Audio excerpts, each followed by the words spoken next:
Kinshasa mbote na bino nazali na sengo ya kokuta na bino vendredi ya lelo na cadre ya présentation ya CNL Actu Kimia ya nzambe umela bisika nyoso bozuli baku ya kolanda yango tika to bisabino ke seni basali publication ya liste ya électeurs nyoso o basanrola qui sur toute l'étendue ya République démocratique du Congo bozo ba détail na reportage o 46 millions 21 000 publication ya statistique ya électeurs par entité électorale et kosala mamokolo ya lelo kuna na centrale ya Seni na commune ya Gombe une façon pour la commission électorale nationale indépendante Seni en sigle ko pesa ba statistique pe ba chiffre na chaque province pe na chaque entité oyo population congolaise ba salaki opération ya identification et enrôlement car s'il faut noter que publication oyo ezali inclus na calendrier ya Seni oyo ezalaki publié le 5 novembre 2017.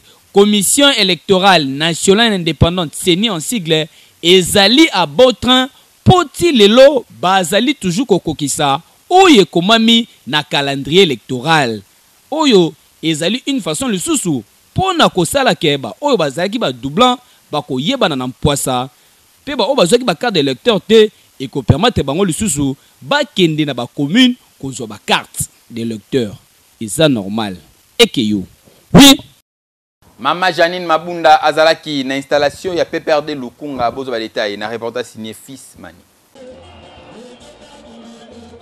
Ezalaki somo mokolo ya vendredi 30 mars 2018 et Sika Wapi secrétaire permanent ya PPRD Ramazani Chadari a procédé à une installation ya comité exécutif fédéral ya district ya Lukunga et Sika Nini abandaki nanu na ko aborder ba préoccupations sociopolitiques ya base avant ya ko présenter gouvernement ya combat en vue ya ko gagner la prochaine échéance électorale.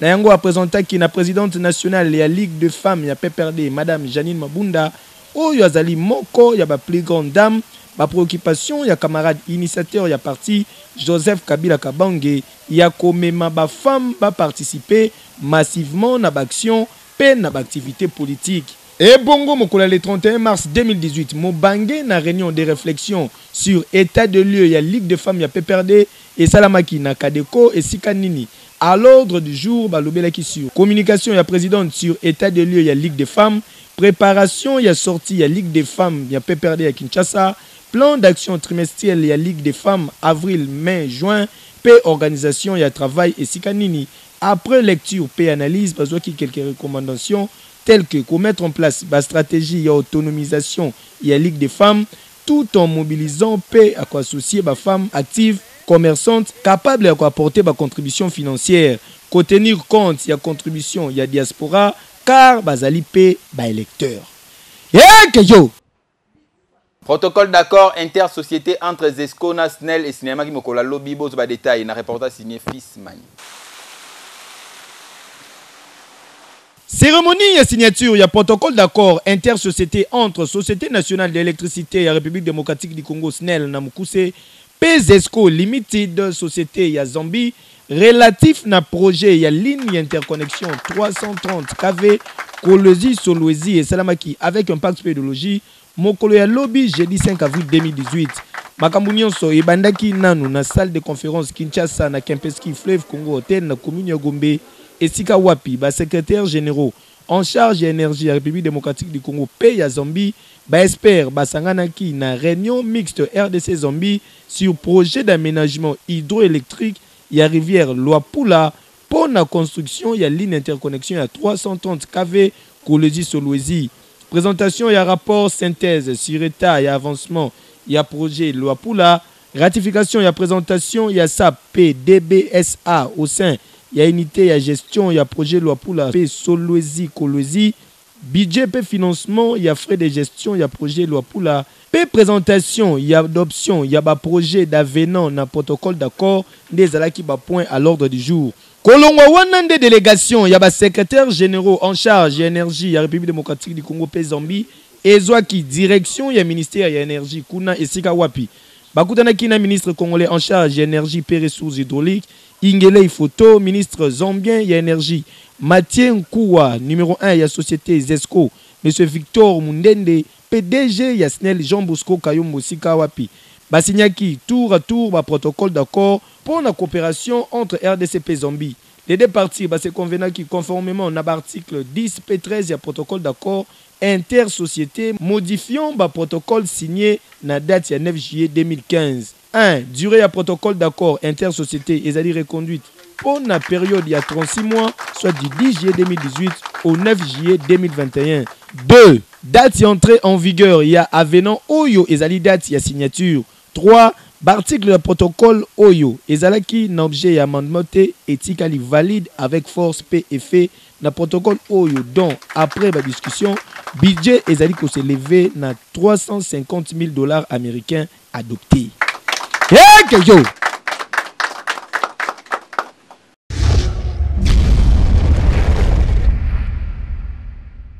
Institution financière Oxus ezali ko informé na ba aimable clientèle na yeke ba commis désormais microcrédit avec non commercial Baobab conformément na ba décision de l'Assemblée générale il y a le 30 juin 2017 puis il y a le 31 octobre 2017 Banque centrale du Congo à travers autorité de régulation puis il y a contrôle basui acte il y a changement il y a dénomination sociale IMF Oxus RDC Oyo et commis IMF Microcrédit RDC SA P autorisé usage non commercial Baobab.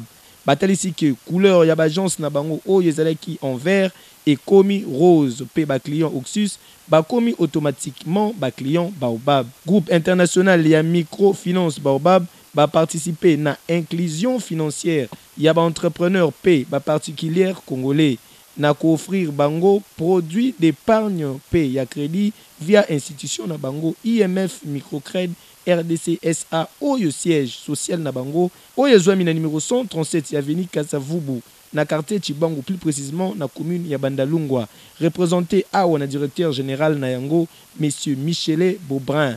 Communiqué ezali signé na Kinshasa le 29 mars 2018 la directeur général ya Microcrédit RDC Baobab monsieur Michele Beaubrun.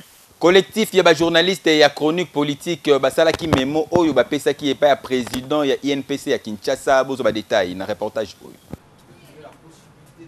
Ezali ba professionnel ya média ba membre ya collectif ya ba journaliste ya chronique politique nde ba kiti kokutana na numéro 1 ya presse ya ville province ya Kinshasa monsieur Jean-Marie Kasamba. Na maboko batamboli na memo oyo ba remettre à main propre ya président provincial ya INPC Esika bazali ko revendiquer ba détention oyo ba journaliste bazali ko subir le plus récent ezali bongo ya Eliezer Tambwe.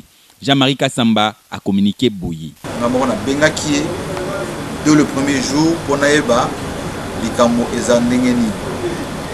A expliqué nga effectivement que eza na cadre musala na ya ko dénoncer ba méfait oyo a constaté au niveau ya Kasai central oriental que n'a contacté partout où ils allaient accusé, c'est-à-dire le gouverneur Moïse Kassage qui a porté plainte pour la justice et puis ça y est raison. Et puis à Ibishinga, Bakoselier Makambo, Eliezer Tambwe Alingaki, Azwa Mongo pour étouffer l'émission Oyo à Salaki avant. Bazo dénoncer Makambo Etali Libanga ya Diaba. Na tunipe justice na biso ba ebisinga que procédure il faut elandama normalement. Mais nga en tant que président na mokonzi ba journaliste wana kisasa na lobi na kolandela Makambo oyo ndenge na sala ka pona ba journaliste na nyonso. Ndenge na saki niveau ya Mike Mukebai, niveau ya Daniel Safu, niveau ya ba jeunesse mususu oyo antenne ana ba mususu bazaki ba kokoso mike na justice na biso bien na police quelle que soit la situation parce que musala langa ezali pona ko protéger ba journaliste quel que soit problème ba cause la nango il faut na yeba ndenge nini ya ko protéger ba yango na landeli makambo oyo ba pesinga assurance que procédure il faut ele kamalambo.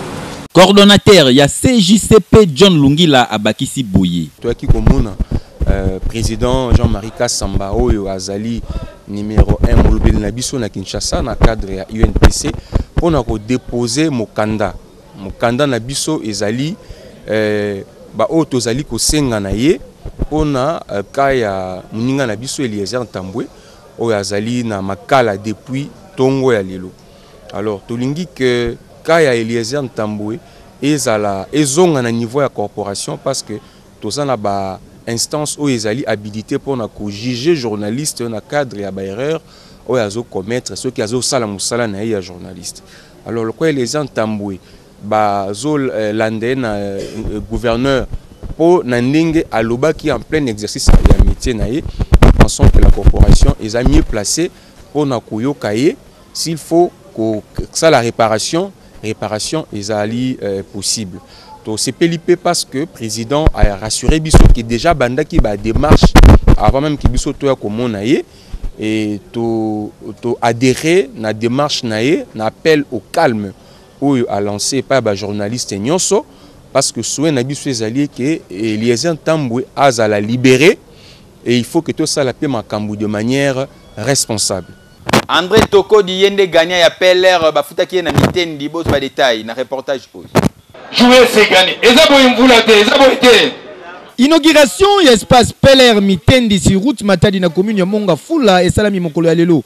Vendredi 6 avril 2018, avec un pacte pédologie, na présence ya Bakondi, ya Société nationale ya loterie sonale en sigle, ba invité ya ndenge na ndenge, pe ba parière oyo bayaki ebele kota la bijou oyo sonal asaleli bango, po te baye bako beta ba jeu na bango kitoko na ba condition ya malamu, pe balandela yango malunga. Ezalaki c'est l'événement te, ba profita ki na occasion, pour bafuta pe gagnant ya jeu premier mokolo ya mardi 3 avril 2018 Papa André Tokodi Yeyo abetaki na commune ya Ngaliema pe alongi mosolo na montant ya 7 530 450 francs congolais lokola ba pariaki en ekiri baninga na ye pe bazalaki wana ti ba remettre ye chèque na maboko liboso ya batu nyonso.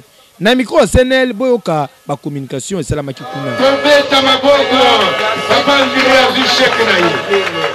Ezalaki je na betak ango andakala na gagné peu bon mais le londe lisusu na gagné yango na ye na gagné 7 530 450 na betaki 9 000 francs congolais tosangisaki 9 000 nde to betaki et na kei ko to kosilisa moi ndako na ngai bon ba activité na ngai tozali ko organiser jeu moko tozali ko benga ngo report de cayotte tozali éclatement liboso éclatement mibale tokosala yango le 20 avril tokotia cayotte munene po te ba kolonga eza na ordre eza na désordre eza na bolus ba okabola en plus ya masse à partager ba okabola cayotte wana baya balembete ba continuer ko beta pour ba parière kala boya sika baya tokoyamba bango les bras ouverts. En tout cas, Sonal ezala pe etikali seule société oyo ezalaka na ba jeu ya solo société crédible oyo ezali ko silisa batu na maladie ya mpiaka po soki olongi lobi o se retrouver ou résoudre ba problème na yo lokola Papa André alongi 7 530 450 francs congolais. Imaginez ezala yo. Yaka yo.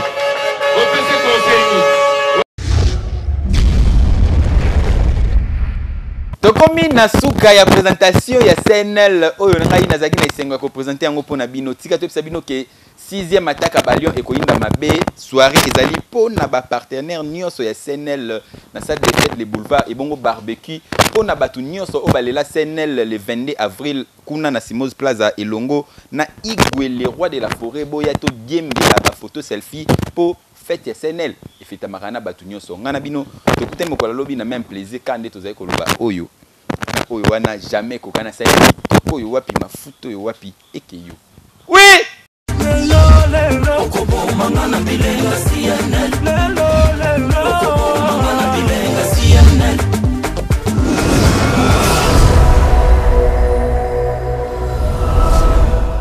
communication quinoise avec Pasteur John Amemedi Bisso Maté Apete.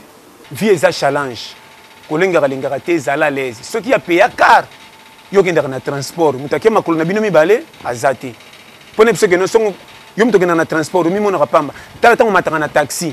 Okoma lokola kolo camion. Pourquoi chauffeur taxi mais songa kota na station singa ba client pardon parce que car eza abino. Lokabi ke bo foute mo bambongo na seki bo kolomba propriété privée kon pe abino. Kolenga kana vite.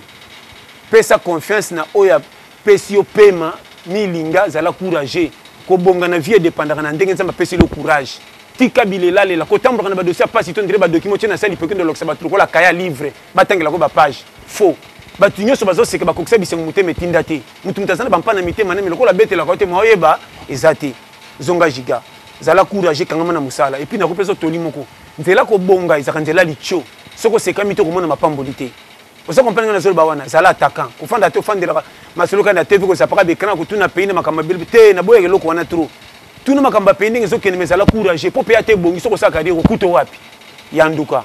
Merci pour la confiance et la fidélité. Fils-man Nazagi na présentation pour vous servir bino Mokola Lelo Senel à mode en paix. Marketing de proximité et commis Nasuka Tika. Société joyeux anniversaire na Garcia Panzu azali ko fêter anniversaire na Mokola Lelo Nzambe apesayo ya belé et puis pour vendre na kimia en tout cas na musala na yo mbote na Aristote Ngoyi. SP boutique mini alimentation kuna na njili bobi boende de la Senel les autres la makuna l'écran munene libanda. Mais moi, papier, moi, ici. En tout cas, nous allons tenir une félicitations, mon frère. Ba bébé, jamais Borata, et puis ça nous a été. Et j'ai ça. Et que yo, oui.